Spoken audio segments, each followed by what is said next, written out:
There's this story about tentang ada studi kisah tentang seorang bapa dengan anak. Okay, seorang bapa dengan anak ni mereka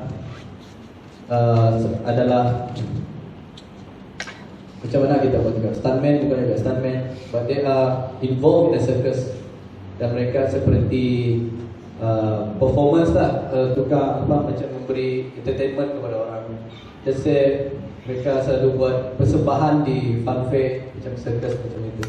So ada di satu ketika di satu persembahan mereka membuat adalah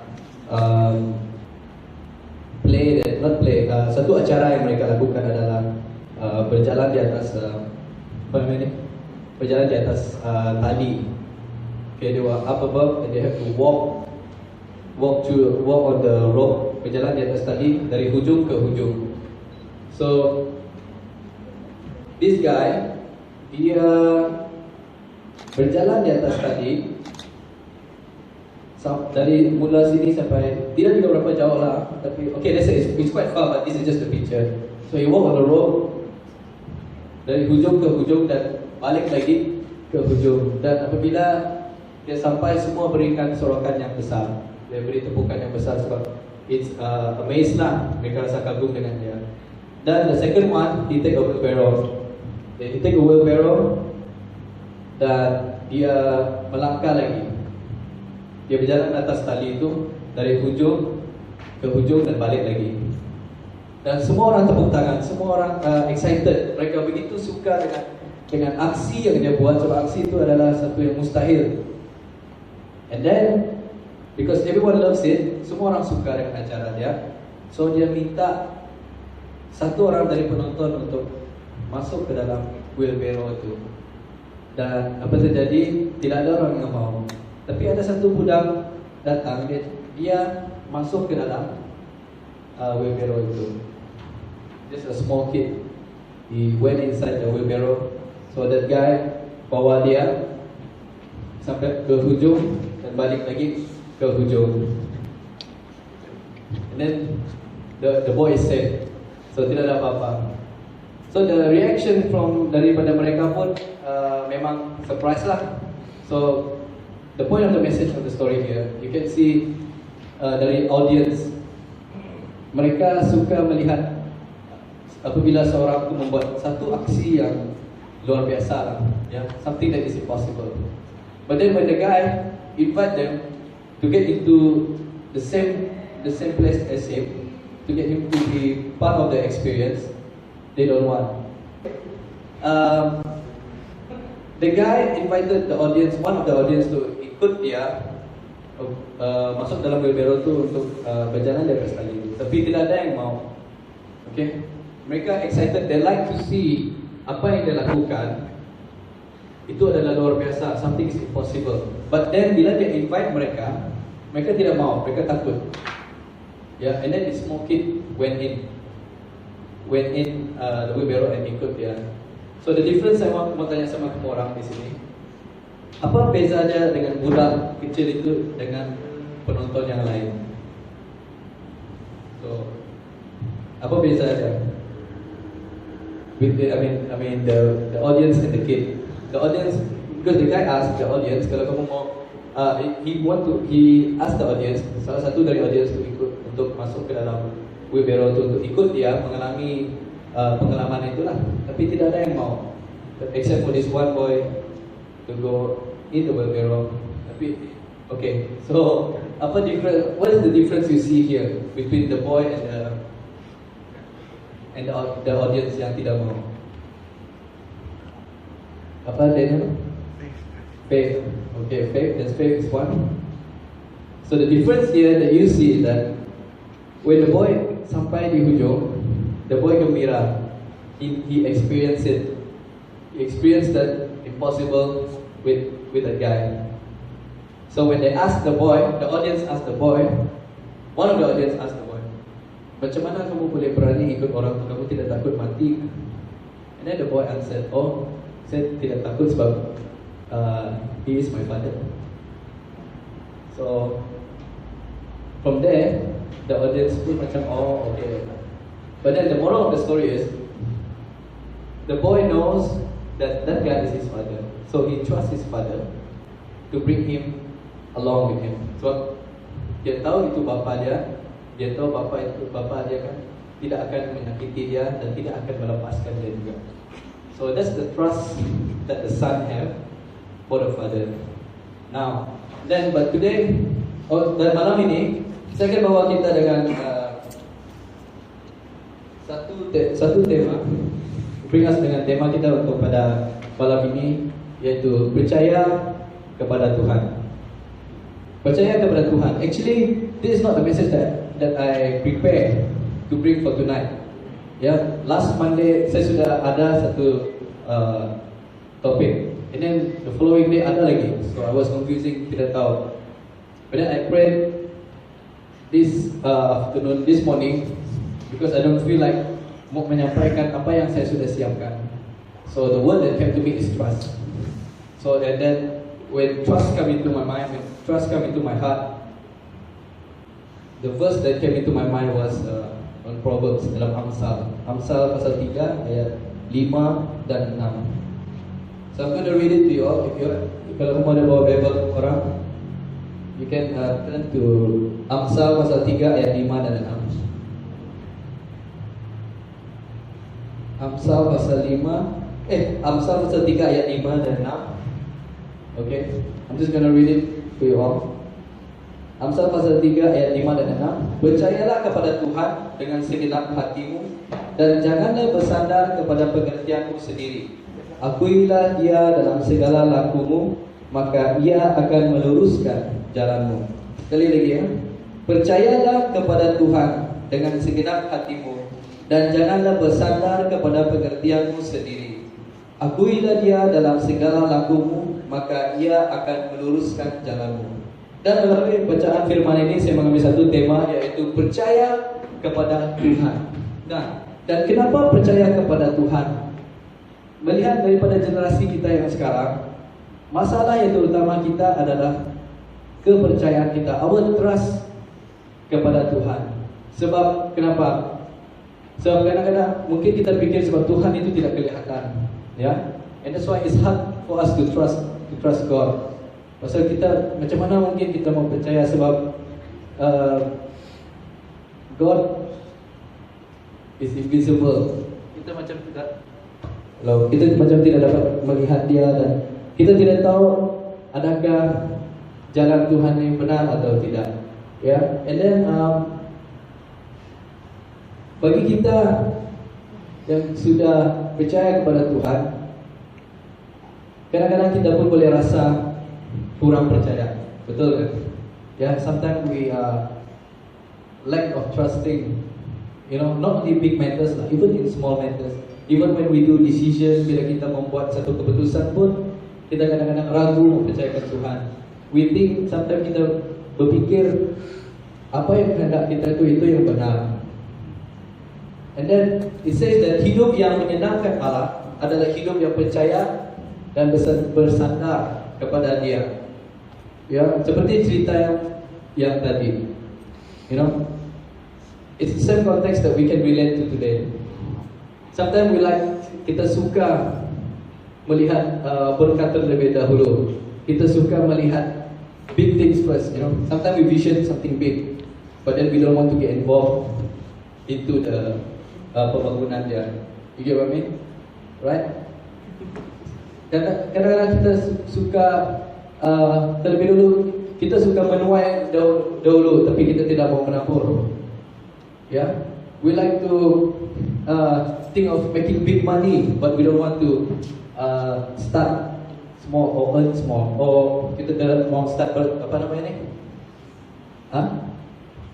Sorry? Invest. Ya, kita tidak mau invest. Ya. Dan juga kita mau kawin, tapi kita tidak mau bercinta. Okay? Betul kan? Ya. Atau kita mau tapi kita tidak mau bercinta. Ya. That's the thing.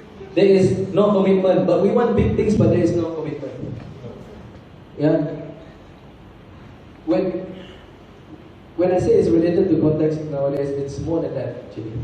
Kita suka we are excited to do big things, big events, but then we don't want to commit to it. Yeah, actually, I believe that God has given us kerinduan dan visi di dalam hati kita. It's just a matter of starting it and be committed to it. Alright? And then, okay, trust issues. Kadang-kadang yang menghalang kita untuk percaya kepada Tuhan apabila mungkin kita pernah berdoa untuk sesuatu and then it doesn't go into your own way. I mean, dia tidak sehala dengan jalan kamu. Mungkin kamu rasa Tuhan tidak menjawab jawaban kamu. Sekiranya Kenneth berdoa untuk satu BMW.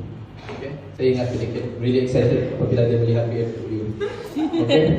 But then, bila berdoa, tapi tidak dapat. Instead, dia dapat kancil. Alright?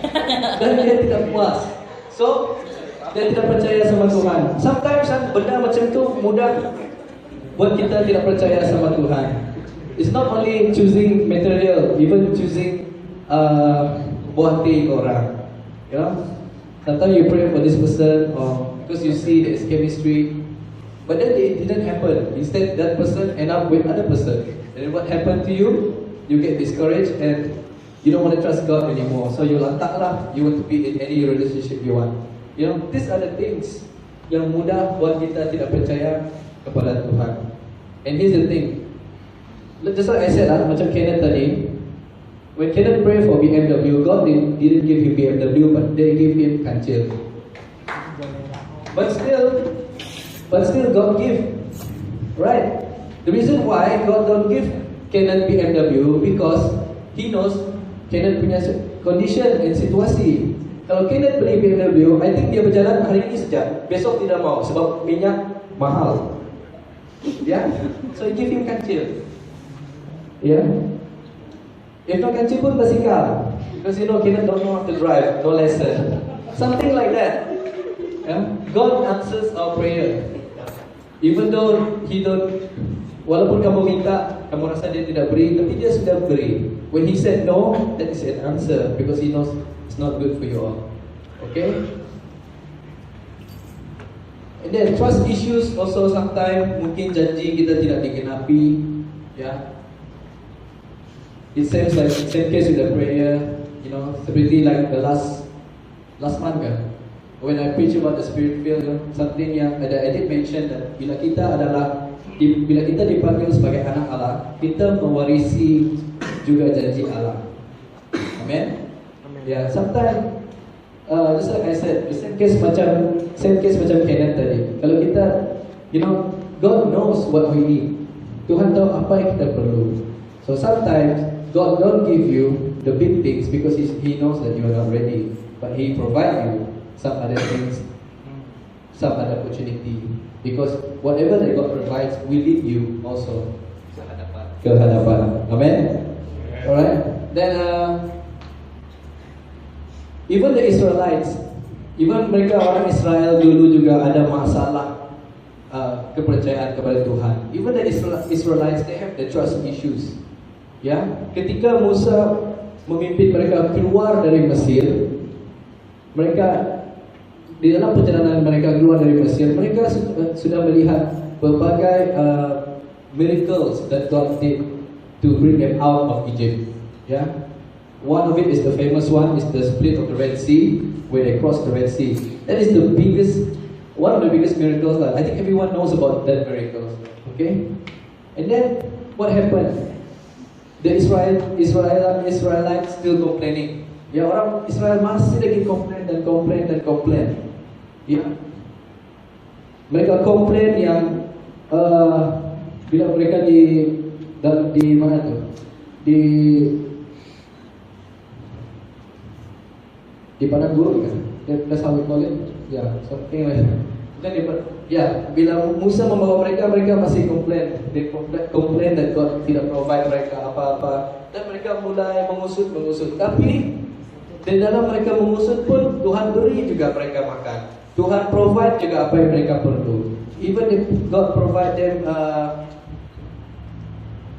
a shelter, you know, bila ada matahari, mereka ditutupi dengan awan. Mereka di jalan dalam gelap, mereka disertai oleh tiang yang api. Itu pun mereka Israel tidak dapat bersyukur. And what we can learn from that is, from the Israelites, we have to be thankful with what we have. The reason why our lack of trusting with God is because our lack of bersyukur, you know, kurang bersyukur kepada Tuhan. Itu juga membuat kita kurang percaya kepada Tuhan. Seperti umat-umat Israel yang tadi, ya, they even see miracles. Mereka tengok mujizat yang Tuhan lakukan, but then they are not thankful. Macam kita ni, bila lagi kita mau tengok air Laut Tanjung sana dibelah dua. But we know about the Red Sea, right? But we know about the mighty works of God. Yeah, even though it's not tidak di, walaupun laut di Tanjung sana tidak berbelah dua, tapi kita dengan iman kita percaya kita ada Tuhan yang kuat, kan? Tuhan yang sentiasa melakukan mukjizat di setiap hari kita, kan? Amen. Alright. That is the days of Moses. In the days of Jesus juga, there are Israelites tidak percaya dengan apa yang Tuhan Yesus lakukan. Maka mereka juga menunjuk jari mengatakan dia ajaran sesat, ya, seperti orang-orang Farisi. Mereka ni orang yang beragama, berpengetahuan tentang hukum-hukum Taurat dan pengejaran Musa dan juga dari nabi-nabi yang lain. Tapi apabila Yesus datang ke dunia, apabila Yesus datang memberitakan apa yang diutuskan oleh Bapa kepadanya, mereka menolak ajaran dia. Maka dia tidak pun melakukan apa-apa yang menyakitkan orang.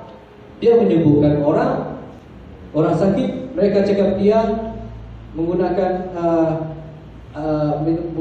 kalau sekarang mungkin pakai dukun macam tu, ya. Dulu orang panggil itu apa, menggunakan ilmu setan. I think it's Beelzebub, saya tidak silap dari sana, ya. Masa Israelites dulu, Musa memimpin orang Israel keluar dari Egypt. The Lord has bring out the Israelites out from Egypt, keluar dari perhambaan yang sudah lama mereka menderita. Sama juga seperti Yesus, apabila Yesus mati di kayu salib, apabila Yesus bangkit pada hari yang on the third day, Tuhan Yesus juga melepaskan kita dari perhambaan kita terhadap dosa. So God has freed the Israelites from slavery, as same as Jesus has freed us from the slavery from sin. Amen. Tuhan bebaskan kita dari perhambaan dosa. Dan masih lagi kita melihat keadaan orang yang percaya sekarang. Walaupun mereka percaya yang Tuhan sudah menebuskan dosa, menebuskan hidup mereka dari dosa, tapi masih lagi meragui tentang keberadaan Tuhan dalam kehidupan mereka. Ya, you see, we still worried about God instead of trusting God. What He did on the cross for us, bukan lagi kita percaya, tapi kita meragui. Macam mana? How? Yeah. Sometimes it takes people to see miracles so that mereka boleh bertobat. Tapi saya katakan kepada kita semua, kalau malam ini pun kita tengok miracles, I think it's not enough. Miracle is not enough to make. Miracles is not enough untuk membuat kamu bertobat. Alright? Because I see people, they see miracles, and then after a few weeks, they go back to normal.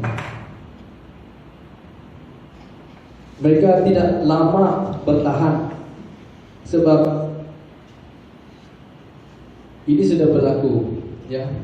Pada awal mula-mula sejak Musa bawa umat Israel keluar dari Egypt, mereka sudah melihat the miracles what our mighty God did, but it didn't change them.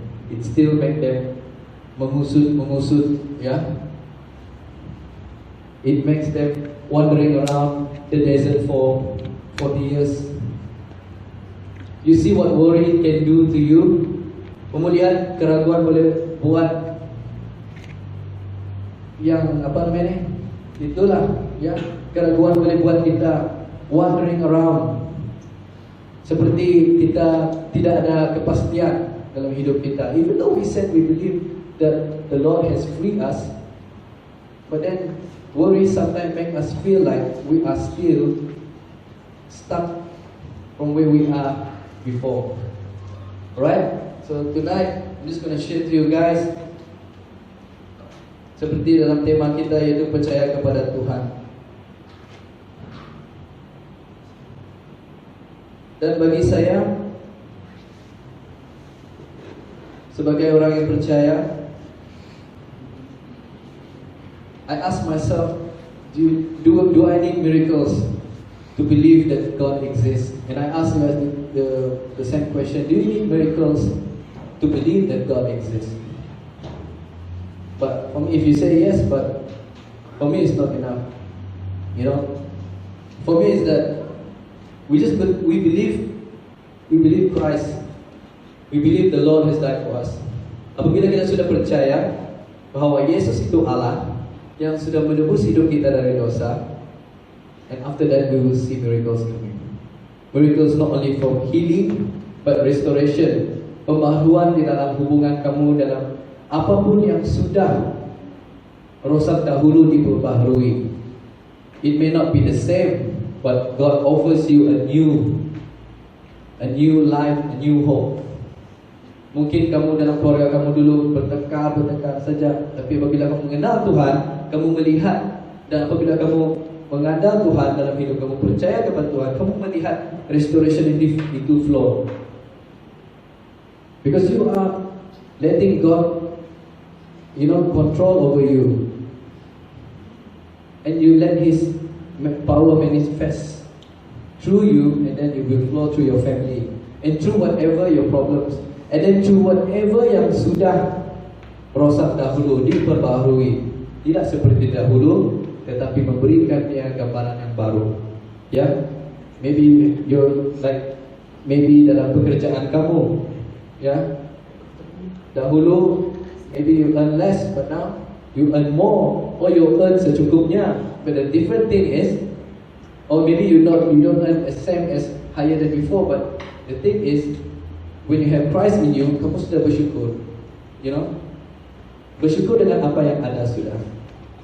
But I believe that the flowing of God's love in your life will never stop. It will overflow. Dia akan terus menerus. Amen. And then, now, percaya kepada Tuhan. Ada 3 yang saya akan sampaikan untuk kita melalui tema kita percaya kepada Tuhan, yaitu jangan bimbang dan jangan bersandar kepada pengertian kita sendiri, dan juga akuilah Tuhan dalam segala laku kita. Dan poin yang pertama yaitu jangan bimbang. Walaupun kita percaya, tetapi kebimbangan kita itu boleh membuat kita masih lagi ragu-ragu tentang iman kita. Ya, seperti dalam Yakobus pasal 1 ayat 8.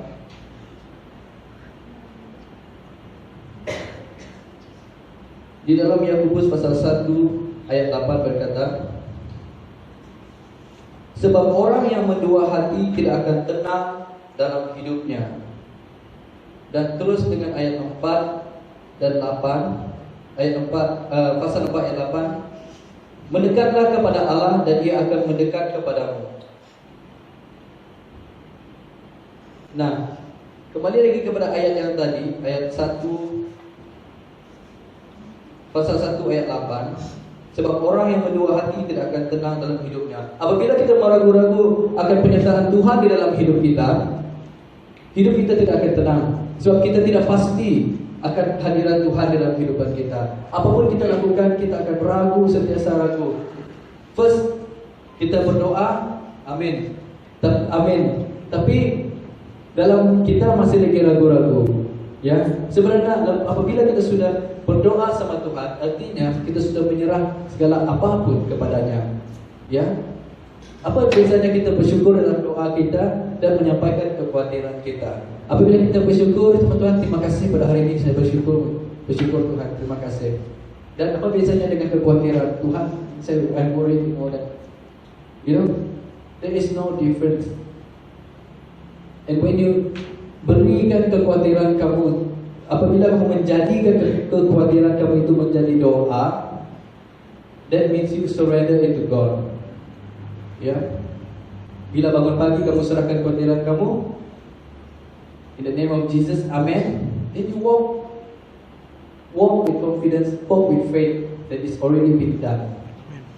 And also, when you before you go to sleep, you pray, you give thanks, and when you still have that worry, you turn it into prayer. In the name of Jesus, it is done. Then sleep well. No, don't think about it. Ya, kita manusia, kemampuan kita tidak seperti Tuhan. No, we can't work 24 hours, and that's why God give us rest and give us sleep, so that God can work through it. Dalam apapun masalah kamu yang sudah kamu serahkan sama Tuhan. Amen. And then, seperti cerita wanita yang dalam pendarahan. Ya, bagi saya wanita yang dalam pendarahan itu, he walk out to the crowd with faith. Kalau pada zaman dahulu, pada zaman mereka Tuhan Yesus dahulu, kalau ikut hukum Taurat, kalau seorang yang kalau perempuan yang dalam pendarahan keluar dengan mix out with the community, mereka akan dihukum. Ya, mereka akan dihukum. But then she heard that Jesus is coming. If the crowds are they are surrounding Jesus. Banyak yang menyerbu Tuhan Yesus pada masa itu. Yang perempuan yang dalam pendarahan itu, yang mengalami pendarahan itu 12 tahun. Bukan umur perempuan itu sudah mengalami pendarahan itu for 12 years.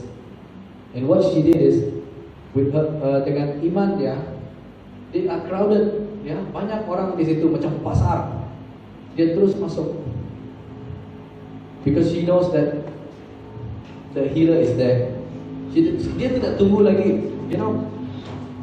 If she just went there and just be pity on herself, dan tidak pergi kepada healer tu, dia akan sengsara selamanya.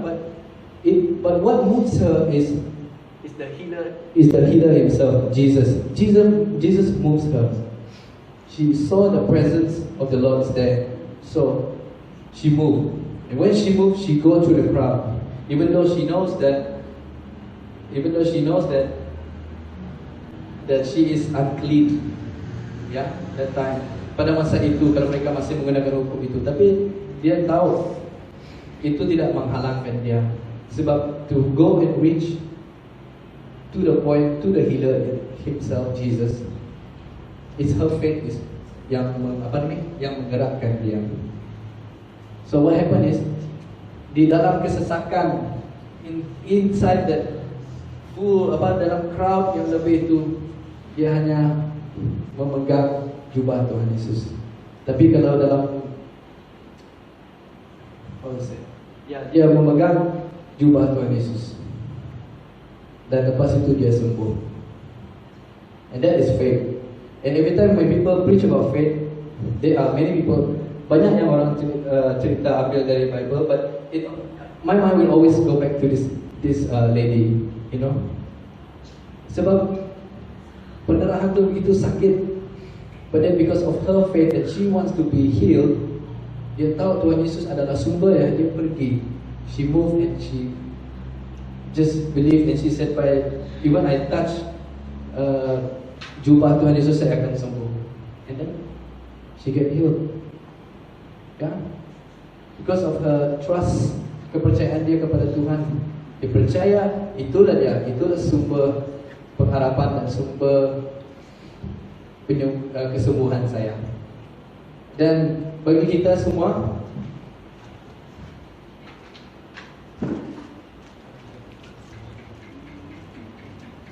Yeah. And for all of us are here, Jesus is not, he's not far away. Dia tidak jauh dari kita. Yeah. We don't need to be like perempuan yang dalam pendarahan itu. We just, with our faith, we know that the Lord has has sacrificed Himself for us, yeah, to set us free. And then we believe by faith that we can get healed by Him, right? And I believe that we also can get healed, just like the lady just now. Yeah, not only being healed. This is not only the story of healing. This is about what you want to achieve in your life. If you have that faith, just like that lady just now, you can achieve anything that you want. Because the Lord knows what's in your heart and what you want, and He knows what you need. So just move and let Jesus be your focus, and be the center, no other things. Alright? So percaya kepada Tuhan. Poin pertama tadi jangan bimbang, ya. Dan percaya kepada Tuhan. Yang pertama tadi jangan bimbang. Dan poin yang kedua, jangan bersandar kepada pengertianmu sendiri, ya. Jangan bersandar kepada pengertianmu sendiri. Maksudnya jangan kita rely on our own effort. Jangan kita percaya yang kita boleh lakukan semua ini sendiri, ya. Sebab bersandar berarti di sini bergantung secara total. Maksudnya you rely fully, bergantung sepenuhnya dengan Tuhan. Bersandar pada pengertianmu sendiri bagaikan penolakan terhadap keberadaan Tuhan. Meaning di sini apabila kamu merasakan kamu boleh melakukan segalanya dengan kekuatan kamu, dengan usaha kamu sendiri, artinya kamu sudah menolak hadirat Tuhan di dalam kehidupan kamu. Sebab apa yang dapat memampukan kamu selama ini adalah semuanya dari Tuhan, ya. Memampukan kamu dalam pelajaran kamu, dalam persekolahan kamu. Mungkin kamu berpikir kamu pandai, kamu sudah mencapai semua ini semua oleh dari diri kamu sendiri. Tapi saya bertanya kepada kamu, kepada kita, dari manakah pengertian, kebijaksanaan dan hikmat kita? Ya, semuanya itu datang dari Tuhan. Mungkin kita yang bekerja pun kita mendapat pangkat yang tinggi. Mungkin kita pikir semua ini adalah usaha saya. Tapi segala usaha itu dari mana? Kekuatan yang dimampukan untuk kita bekerja OT dari mana? Dan juga mungkin kita berusaha dari kita sekolah dulu sampai mendapat kerja yang baik. Hikmat itu pun datangnya dari Tuhan, ya. Dan semua dimanapun stage kamu ada di sekarang, baik pun di college, baik pun di high school, sekolah menengah, baik pun di dalam pekerjaan, itu semuanya datang dari Tuhan, ya. Semua yang sudah ada kepada kita sekarang itu semuanya datang dari Tuhan. And then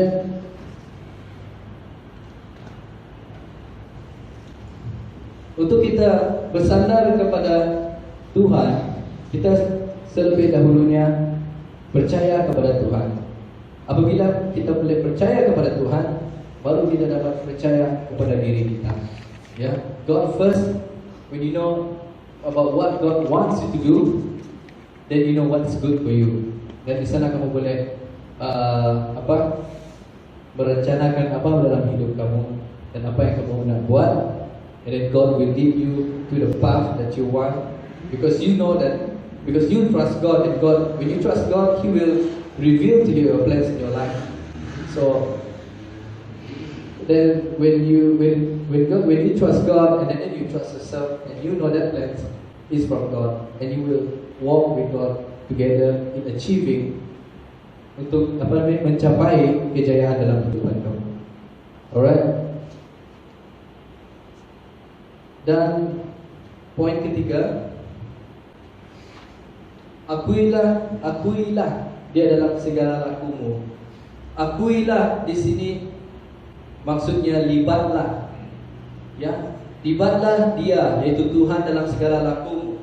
Maksudnya di sini libatlah Tuhan dalam segala lakumu. Maksudnya dalam segala rencana hidupanmu, dalam keputusanmu, dan juga dalam tindakanmu. Dan di dalam Mazmur pasal 25,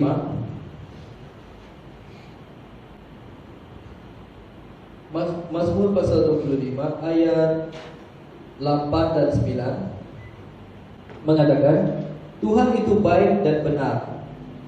Sebab itu ia menunjukkan jalan kepada orang yang sesat. Ia membimbing orang-orang yang rendah hati menurut hukum, dan ia mengajarkan jalannya kepada orang-orang yang rendah hati. Nah, di sini sudah menyatakan Tuhan itu baik dan benar. Sebab itulah ia menunjukkan jalan kepada orang yang sesat. Dan sebab itulah saya mendorong kita untuk libatlah atau akuilah Tuhan dalam segala lakumu, dalam setiap rencana kehidupan kamu, apapun rencana yang ada pada kamu sekarang. Mungkin lepas SPM kamu ingin masuk college, ya, kamu serahkan itu kepada Tuhan, ya.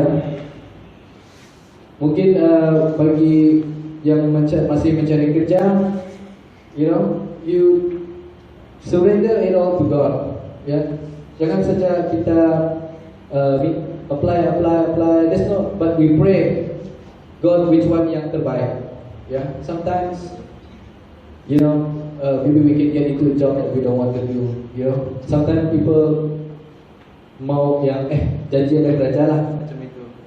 Ya macam itulah, janji ada kerja lah. Let's be lebih, how to say, semangat sikit lah dalam Tuhan, You go apply for a job and you pray for a good one. But I believe that whatever that God has provided you now, it's already an answer from your prayer. Okay, what God wants to see now is the obedience from what He already given to you. So don't let God's favor be a waste. Use it, make full of it, and enjoy it. Even though it's small thing, but seperti firman Tuhan cakap apa? Setia dalam perkara yang kecil, dan maka perkara yang besar akan beri padamu. Right? Dan dalam Filipi pasal 4 ayat 6. Filipi pasal 4 ayat 6 berfirman, janganlah hendaknya kamu khawatir tentang apapun juga, tapi nyatakanlah dalam segala hal keinginanmu kepada Allah dalam doa dan permohonan dengan ucapan syukur. I think that I mentioned about prayer just now. So whatever that you worried about, turn it into prayer. Ya, ubahkan kekhawatiranmu menjadi doa. Whatever it is, apapun yang mengkhawatirkan kamu, baik pun dalam perkara yang kecil, jadikan dia jadi doa, bukan menjadikannya menjadi sebuah satu yang kamu heboh-hebohkan kepada kawan, and then instead it become things that you just talk about. Jadi orang Indonesia cakap, jadi omong kosong. Baik kekhawatiran yang ada itu kamu serahkan dan jadikannya jadi sebuah doa kepada Tuhan. Yes, because God is just there. Our Father is just there, to turn mengubahkan ratapan kamu itu, kesedihan kamu itu menjadi sukacita. Amin. And then di dalam kitab Kolose pasal 3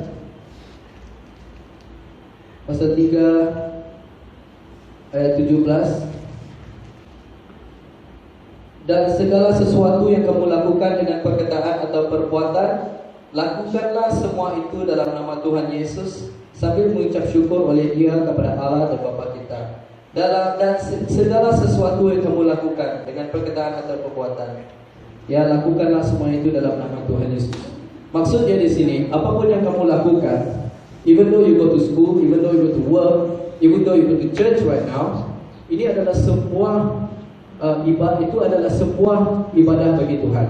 Ya, going to church, and then banyak orang pikir ibadah sejati, ya, itu adalah macam kita datang gereja dan memuji menyembah Tuhan, atau living a worship lifestyle is just coming to church and worship God. No, it's our lifestyle. Ya, kamu pergi kerja, itu adalah ibadah kamu sama Tuhan. Sebab pekerjaan kamu itu datang dari Tuhan. So lakukanlah ia untuk Tuhan. That means work with joy. Ya, study with joy. Even in school, even at home. Ya, because everything is a gift from God. Even the time we are spending time here right now is a gift from God. Yes, appreciate every minute, every second, every hour of it. Even though we are so little here, I'm just thankful that I can share the word of God with you all. Yeah, that it's been for me.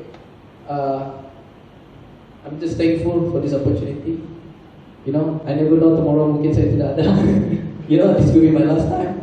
You know, just be thankful lah. Yeah, setiap macam confirm jadi besok.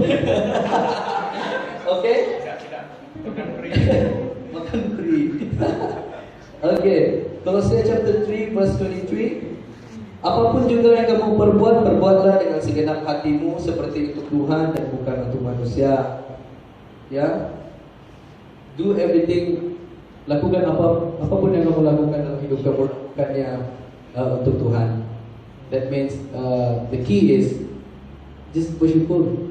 You know, with what you have. There's nothing more. We can't expect. Kita tidak dapat terima. There's nothing that we can boost. Tidak dapat kita bangga dalam hidup kita, kan? Because everything is from God. What we have, all we can do is be thankful to God. He's done everything for us. Yeah. Kenapa? Why people cannot trust on God is because they never satisfied with what they have, not satisfied with everything that they have. And then when big things come, they never satisfied and they never be thankful. Yeah, big cars, big house, and they never be thankful. But when you be thankful about it, big things will come because you don't expect. Dan I think seperti apabila kita bersyukur dengan berkat Tuhan dalam kehidupan kita, apa yang Tuhan sudah beri, apabila Tuhan memberi lagi, kita akan rasa amazed by what God has given. You feel like you don't deserve it. You know, some people they earn and then just get this and get that, and when they have it, they want more, and they have it. Of course, they can have it because they, you know, just investment, they can have whatever it is they want. But untuk menikmati dia, there's no point. There's no point you have a big car, a big house, but you don't menikmati dia, you know. And that's the secret. If you bersyukur, whatever that God gives you, big or small, you will feel amazed because you don't deserve it. You feel like you don't deserve it, but our Father in heaven gave it to you, said that you deserve it, big or small. Even though you got a small thing, you feel like it's something big because you have been thankful from the beginning. Amen? So trust God with all your heart, with all your soul, with all your mind, because He is a God, a provider. He's a covenant God who always stick to His promise. You know, He is God, Lord of all Lord. Ya, Allah yang segala-segalanya. There's nothing. Untuk mengagungkan Tuhan pun kadang-kadang we are out of our words to express. So what we can do is we just be glad that we have a Father who is always taking care of us, who is always there. Amen? Amen. What moves you now is you know the promise is there. Ya, macam kita orang percaya, we know that Jesus is coming untuk kedua kali, anytime. So we just enjoy our life, enjoy His grace, enjoy His love by loving others, provide for others. You know, be part of the church, so that we can, be part of the church means not just stay here, but bring the church out. Do what we can do while we are on earth. There are still people out there still don't know yet, belum kenal Tuhan Yesus, belum kenal Tuhan yang mengasihi mereka. They just know that the Lord, they just know there's God yang macam menuntut dari mereka, you know, menuntut dari mereka, ask them to do this and that. But they need to know that there is a God who loves them, a God who already provide them a better place. They just have to just come to Him and accept Him. He is ready, you know. That is, kita sebagai gereja harus keluar untuk menyatakan kasih Tuhan melalui hidup kita. Yeah, not just by word, by action. Alright, love others just like how God loves us. Yeah, amen. Okay, so kesimpulan bagi kita untuk malam ini, kita harus menjalani kehidupan yang bergantung kepada Allah, kepada Tuhan, kepada Yesus. Karena itulah jalan menuju keselamatan. Amen. Okay.